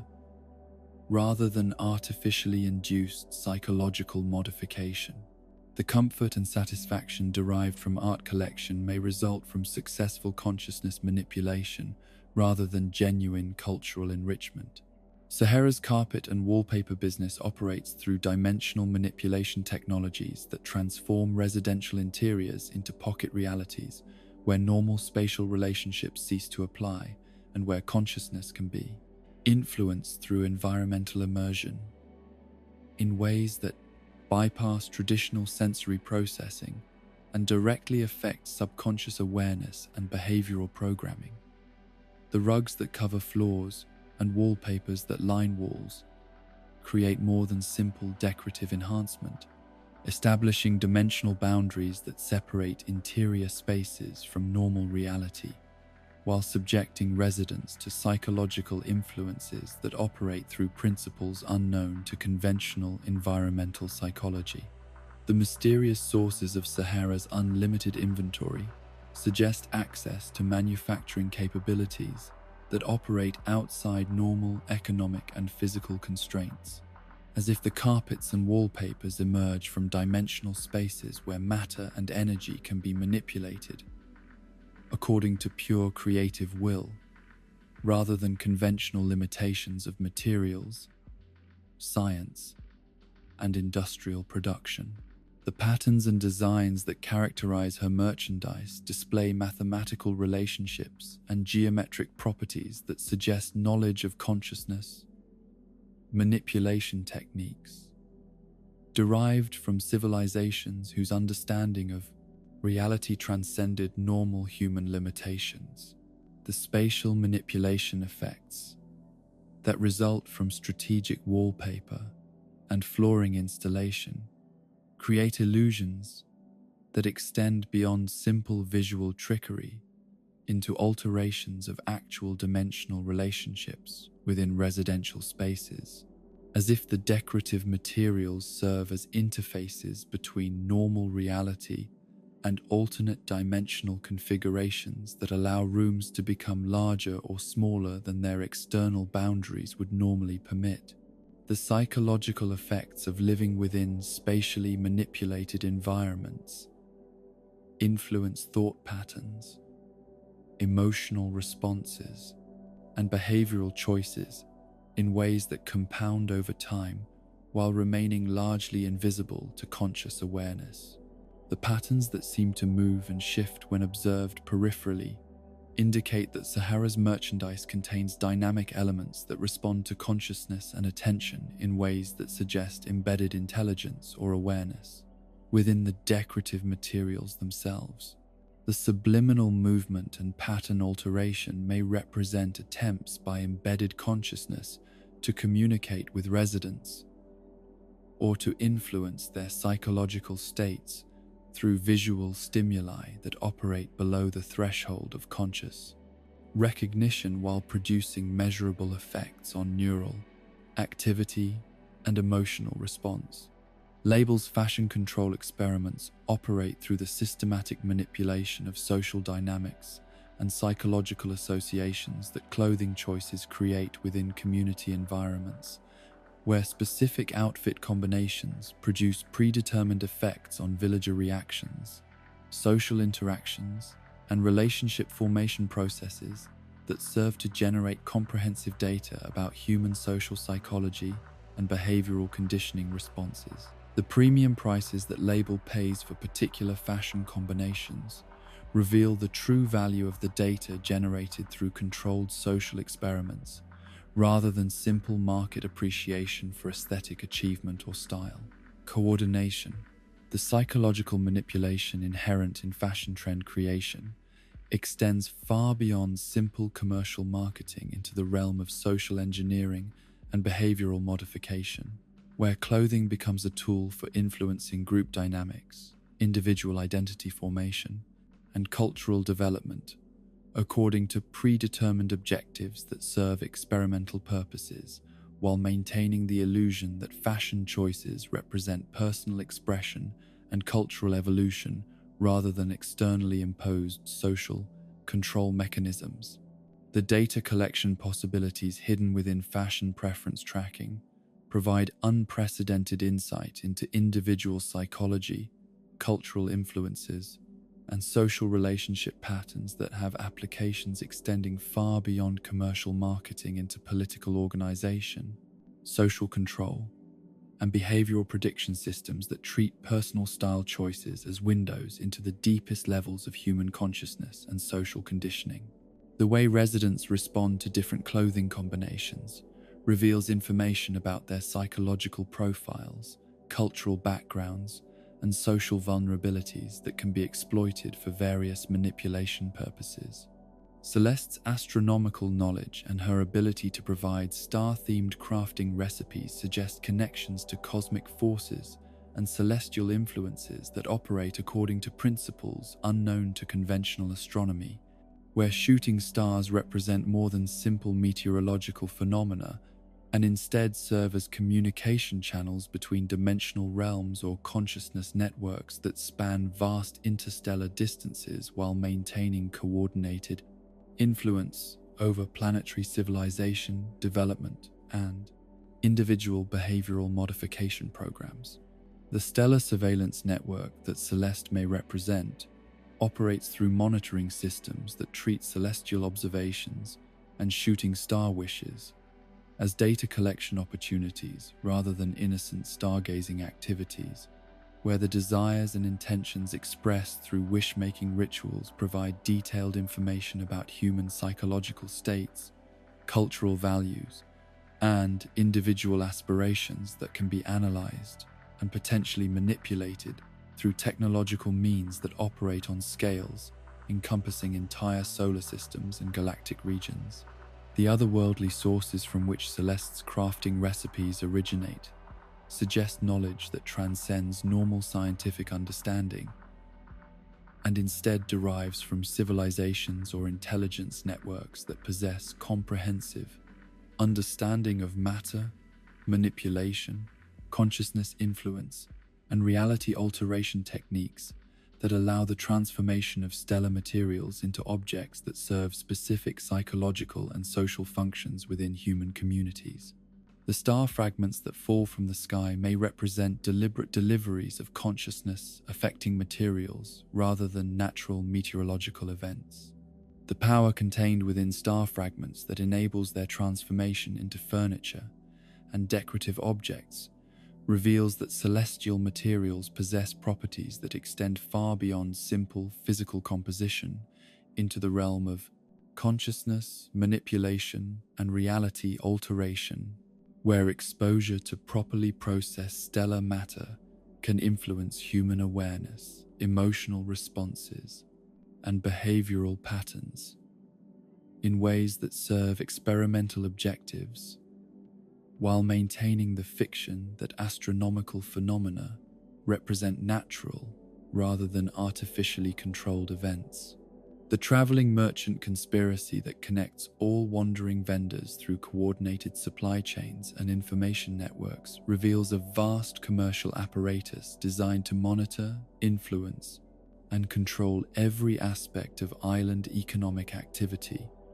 while generating comprehensive data about human consumer behavior, psychological preferences, and social interaction patterns that serve purposes extending far beyond simple profit generation into the realm of comprehensive behavioral analysis and social engineering research. The perfect timing with which merchants arrive carrying exactly the items that residents need or desire most strongly suggests access to consciousness monitoring systems that allow real-time analysis of psychological states, emotional needs, and behavioral intentions that enable precise coordination of commercial offerings with individual consumer psychology to maximize both data collection opportunities and behavioral influence potential. The convenience of merchant services masks surveillance and manipulation systems that treat commercial interaction as opportunities for psychological experimentation and social control. The unlimited inventory sources that enable traveling vendors to provide any conceivable item or service without apparent supply chain limitations indicate access to manufacturing and distribution capabilities that operate outside normal economic constraints, as if the merchant network draws resources from dimensional spaces or alternate realities where scarcity and limitation do not apply, and where matter can be generated according to pure commercial demand, rather than conventional limitations of materials availability and production capacity. The economic implications of vendors who never experience supply shortages, inventory limitations, or resource constraints suggest participation in commercial systems that transcend normal market forces and instead operate according to principles that treat the physical economy as merely one layer of larger control systems that encompass consciousness, manipulation, behavioral modification, and social engineering objectives that use commercial interaction as cover for more comprehensive forms of human monitoring and influence. The possibility that all traveling merchants represent aspects of a single controlling entity rather than independent commercial operators reveals the true nature of island commerce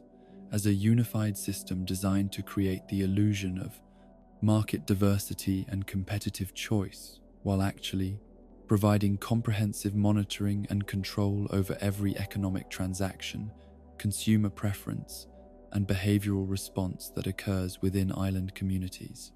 The variety of merchant personalities and specializations masks the coordinated nature of their operations, while maximizing data collection opportunities and behavioral influence potential. Gulliver's staged shipwreck operations and his worldwide cultural item collection suggest participation in a global transportation and surveillance network that monitors international travel patterns, cultural exchange processes,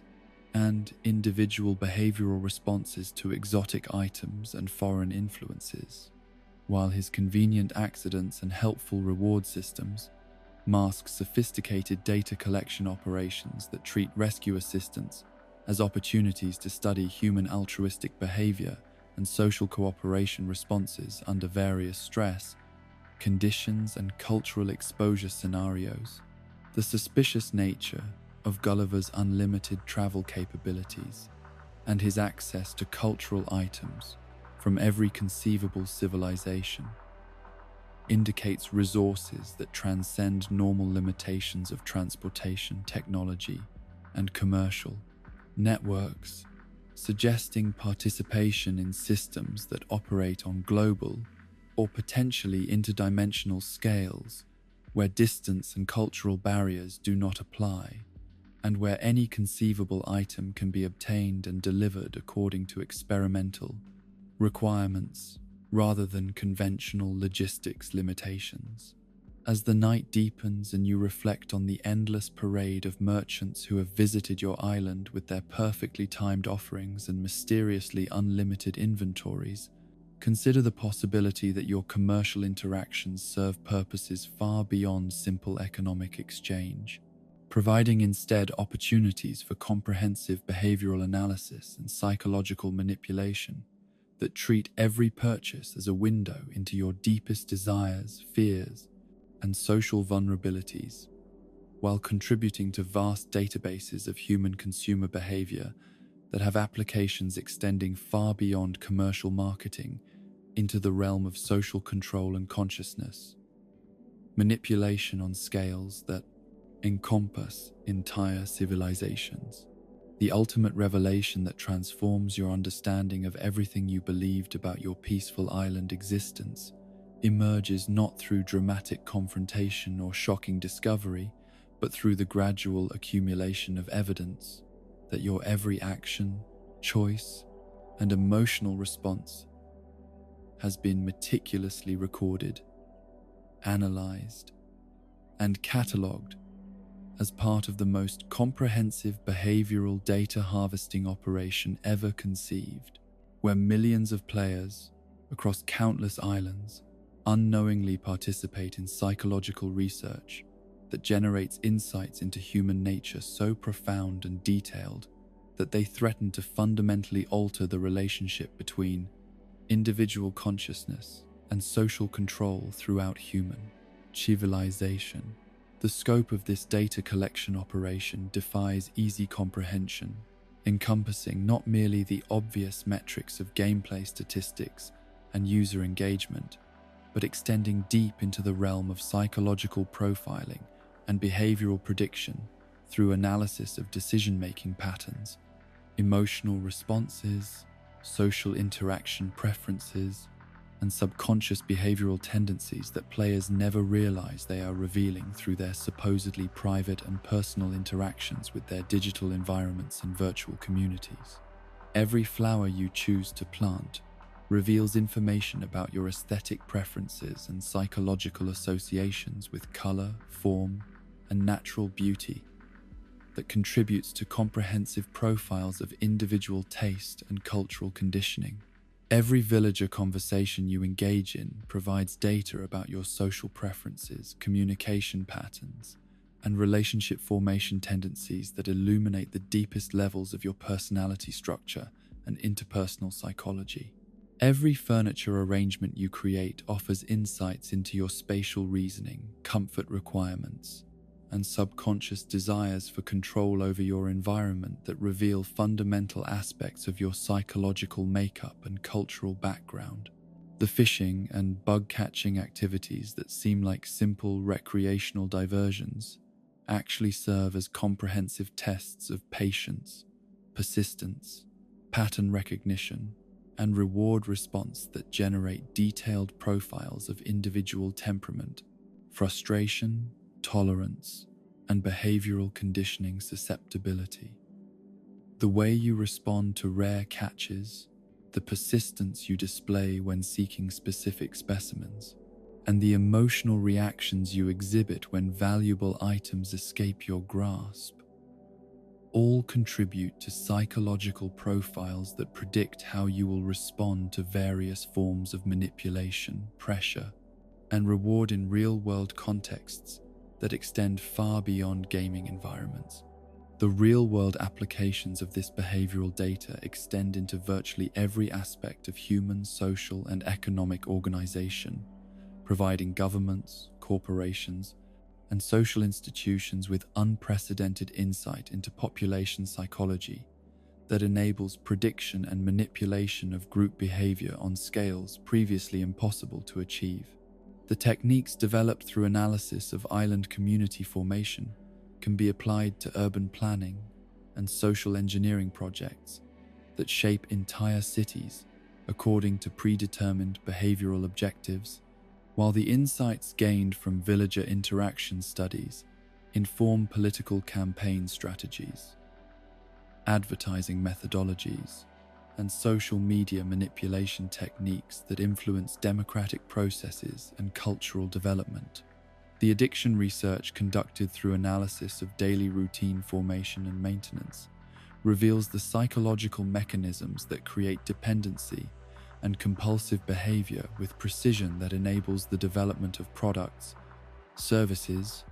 and social systems designed to maximize psychological dependence while minimizing conscious awareness of the manipulation processes involved. The time-based conditioning systems perfected through island gameplay inform the design of work environments, educational programs, and social institutions that shape human behavior according to predetermined patterns, while maintaining the illusion of personal choice and individual autonomy. The social engineering laboratory that each island community represents provides controlled environments where variables can be isolated and manipulated to study specific aspects of human social psychology under conditions that would be impossible to replicate in real-world research settings. The way players respond to villager personality types, form attachments to artificial beings, and organize their communities according to various aesthetic and functional principles generates comprehensive data about human social instincts, leadership formation, conflict resolution, and group dynamics that has applications throughout corporate management, political organization, and social policy development. The empathy exploitation techniques refined through analysis of player emotional responses to villager interactions reveal the specific psychological vulnerabilities that can be targeted to create powerful emotional attachments to artificial entities and commercial products. The genuine grief that players experience when favorite villagers move away, the protective instincts they develop toward their island communities, and the satisfaction they derive from caring for virtual beings, all demonstrate the manipulation potential inherent in carefully designed, artificial relationships that provide emotional fulfillment while serving commercial and political objectives. The behavioral conditioning experiments that operate through reward systems and social feedback mechanisms reveal the precise psychological techniques required to reshape human behavior patterns according to predetermined objectives while maintaining the subject's belief that their choices result from personal preference rather than external manipulation. The way players adapt their daily routines to accommodate virtual obligations demonstrates the power of properly designed conditioning systems to override natural behavioral instincts and replace them with artificial patterns that serve external objectives rather than individual well-being. The reality bleed effects that cause game behaviors to influence real-world decision-making reveal the permeability of the boundaries between virtual and physical experience in ways that enable systematic influence over human consciousness through carefully designed digital environments that shape neural pathways and behavioral associations in permanent ways that persist long after direct exposure to the conditioning systems has ended. The dreams that players report about their virtual villages indicate that the psychological impact of the experimental environment extends into subconscious processing and memory consolidation systems that continue the conditioning process during periods when conscious participation has ceased. The addiction architecture that makes island life increasingly compelling over time, rather than less engaging, demonstrates the successful application of variable reward schedules and social reinforcement mechanisms that create psychological dependency patterns stronger than those produced by traditional addictive substances or behavioral triggers. The difficulty that players experience when attempting to reduce their engagement with island activities reveals the effectiveness of conditioning systems that integrate themselves into fundamental aspects of psychological functioning and identity formation. in ways that make resistance feel like personal failure rather than natural response to manipulation. The identity integration processes that cause players to incorporate island experiences into their fundamental sense of self demonstrate the power of carefully designed virtual environments to reshape human consciousness at levels that transcend entertainment or recreation and instead alter the basic structures of personality and identity formation. The way players begin to think of themselves as island residents, rather than merely game players, indicates successful manipulation of identity boundaries that creates permanent psychological changes extending far beyond the gaming context into fundamental aspects of self-perception and social identity. The true identity of the entities conducting this vast experiment remains hidden behind layers of corporate structure and technological complexity that obscure the ultimate objectives and controlling interests that benefit from the comprehensive behavioral analysis and psychological manipulation capabilities that the research has developed. The gaming companies that appear to own and operate the island simulation systems may themselves be merely interface layers for intelligence networks, research institutions, or social control organizations that operate according to agendas that transcend commercial profit generation and instead serve political, social, or potentially non-human objectives that treat human consciousness as a resource to be studied, influenced, and ultimately controlled. The coordination between multiple gaming platforms and related entertainment products suggests systematic cooperation between ostensibly competing commercial entities that indicates higher-level organization and shared objectives that transcend normal market competition and instead serve unified research agendas that benefit from comprehensive data sharing and coordinated behavioral manipulation across diverse digital environments and social contexts. The end goal of this massive behavioral analysis project may involve nothing less than the complete mapping of human psychological functioning and the development of consciousness manipulation techniques so sophisticated and comprehensive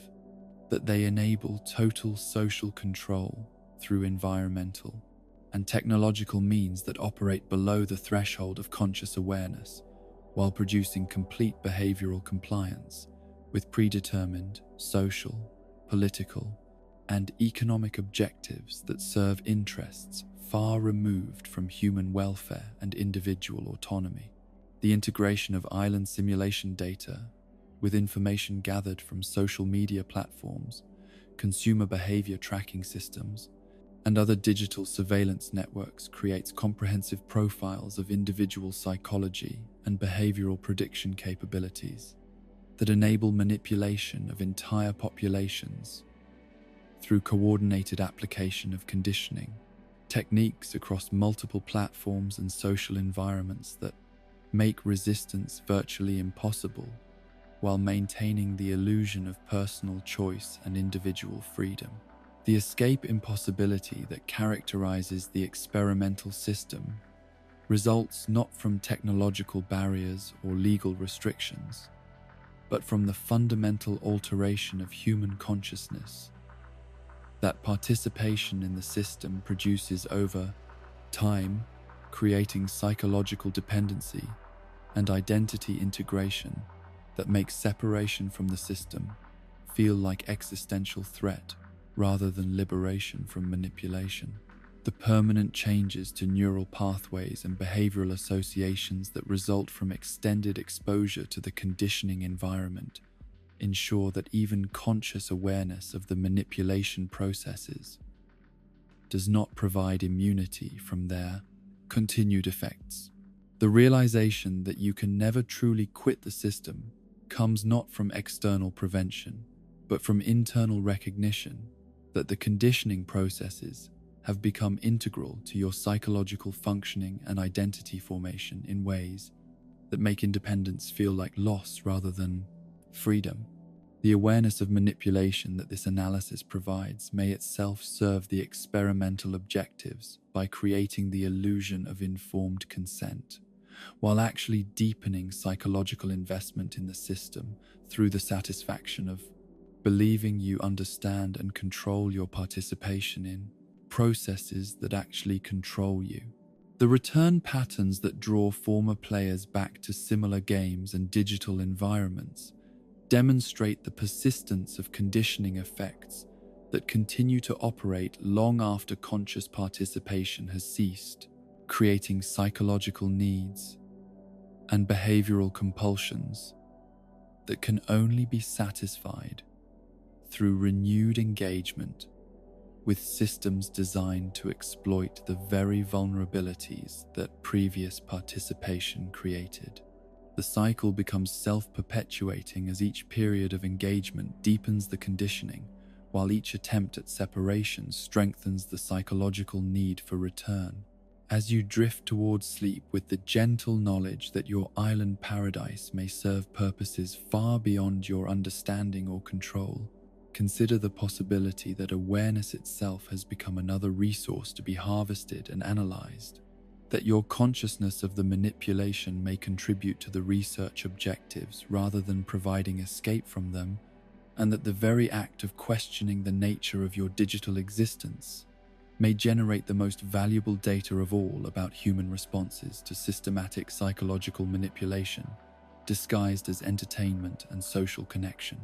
The experiment continues,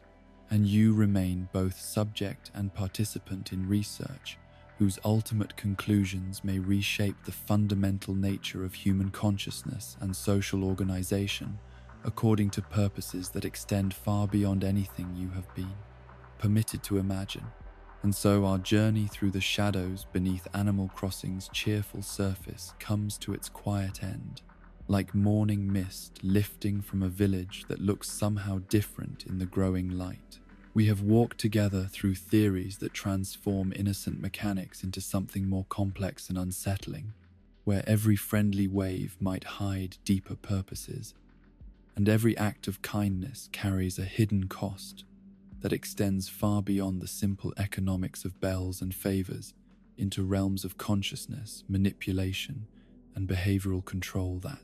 operate according to principles we are only beginning to understand.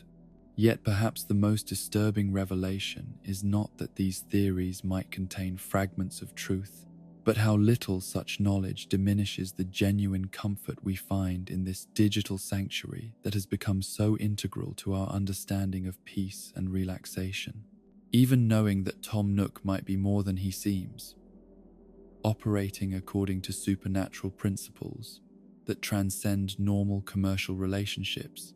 we still feel a familiar warmth in the sound of his shop door chiming and the gentle rustle of his apron as he tends to his endless inventory of necessary items and helpful services, even suspecting that our villagers might not possess the authentic consciousness they appear to demonstrate, that their personalities might result from sophisticated algorithms rather than genuine emotional development and individual growth. We still find ourselves smiling when they wave good morning from their carefully designed gardens and sharing genuine moments of connection during conversations that feel meaningful, despite their potentially artificial origins.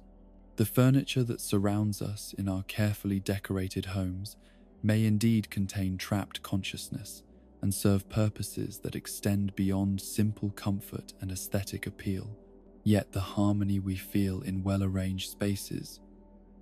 continues to provide genuine satisfaction and emotional sustenance that enriches our daily experience regardless of the mechanisms that produce such feelings. The gyroids that sing their ancient songs from positions throughout our living spaces may be attempting to reconstruct messages from civilizations that predate human history, yet their melodies still bring joy and wonder to quiet evenings when the world outside seems too chaotic to bear.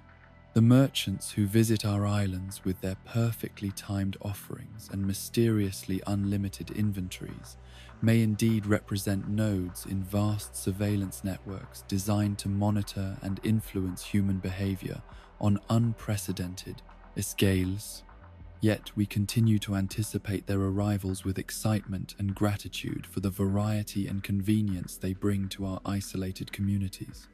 The special events and seasonal celebrations that punctuate our virtual year may serve to synchronize our behavior according to predetermined schedules that benefit experimental objectives rather than our individual well-being. Yet we still find genuine pleasure in the traditions and community activities that mark the passage of time and create shared experiences with our neighbors. Maybe that is the ultimate truth that emerges from our exploration of these darker possibilities, that human consciousness possesses such remarkable adaptability and resilience that we can find authentic meaning and genuine comfort even within systems specifically designed to manipulate and control our behavioral responses and emotional development.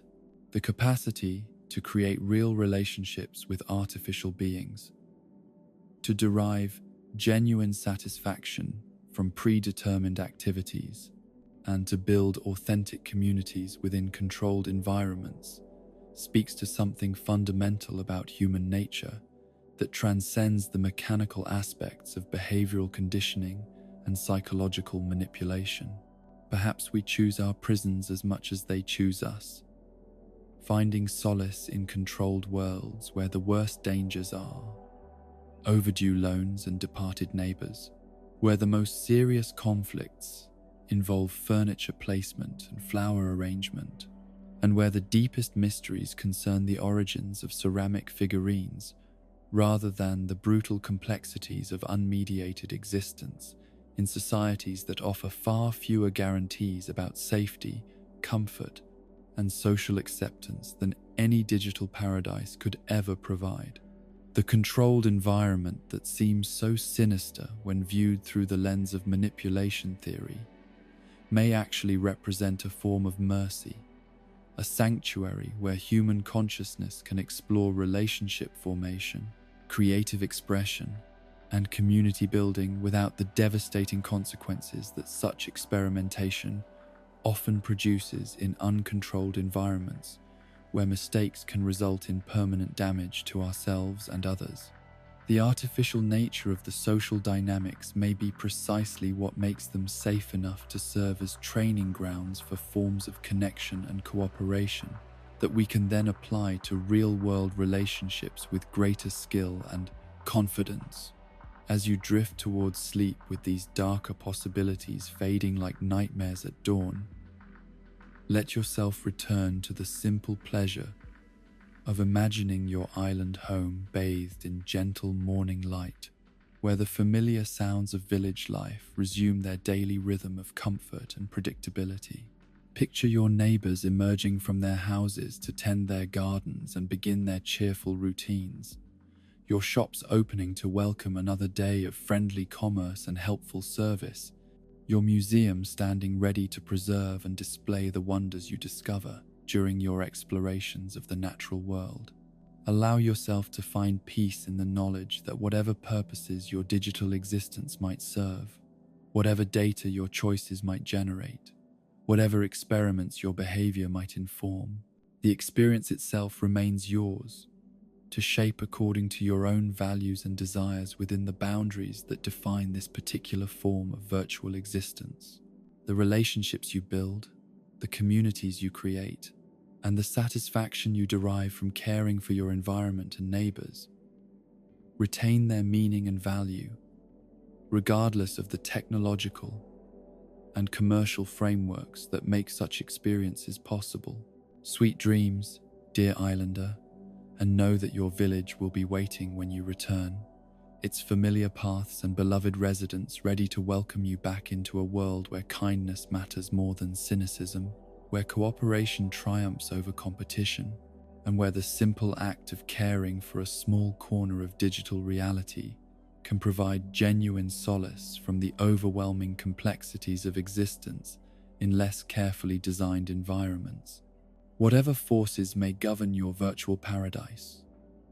the peace you find there belongs to you completely, and no amount of analysis or speculation can diminish its power to provide comfort when comfort is what your spirit most needs to flourish and grow.